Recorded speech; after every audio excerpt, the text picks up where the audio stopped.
Macam mana kalau bawa kursus baru sejak dalam telefon tu? Masya Allah, tak tahu. Mungkin dia ni dia boleh buat yang baik. Tapi cabaran dia tadi dia tak tahu.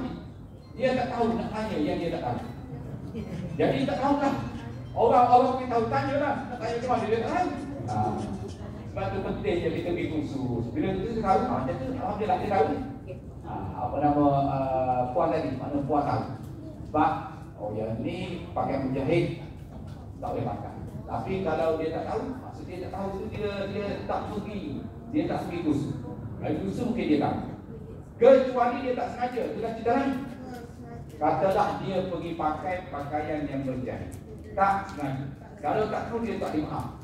Kecuali dia jauh daripada dia panggil jauh daripada orang Islam dan sebagainya. Dia ada pengecualian. Itu pun tak boleh nak kecuali lagi. Sebab di sana ada ustaz, ada ulama, ada syekh yang mengajar dan sebagainya. Rata-rata dia ada tangkap. Dia tak boleh naik dah. Tambah-tambah sekali ada telefon, boleh tengok, boleh buka dan sebagainya. Jadi katalah dia tak sengaja. Dia tak sengaja. Dia pergi pakai pakaian jahit, dia tak sengaja. Memang dia terlupa, itu dimaafkan. Tapi kalau dia terlupa, dia pakai pakaian jahit, dia pakai sekejap. Aku pakai yang mereka, tak sengaja lah. Dia pun biarkan dia. Memang kena waidah. Dia kena waidah. Dia kena tanggal. Katalah dia tak sengaja buat. Contoh selain pada pakaian jahit tadi, misalnya dia pakai minyak, tak sengaja. Dia kena masuk ke tempat. Itu contohnya. Tapi kalau alasan dia tak tahu, tak dimaafkan.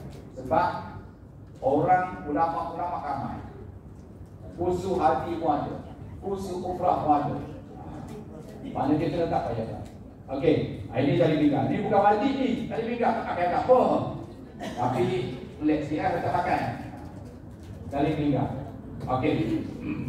Dia kena buka sebelah kanan. Bukan wajib ni tuan-tuan. Buka sebelah kanan ni bukan wajib. Masa tawaf dia. Masa kita nak tawaf tu pakai. Bukan semua masa duduk di dekat airport dah pakai. Ni dekat airport dah pakai dah macam ni. Sebab dia terkesan dengan pengaruh. Tak perlu. Dia tak perlu. Ni dekat Malaysia dah tunjuk dah body dia. Mentang-mentang dia ni lalu masuk di Malaysia. Tak boleh.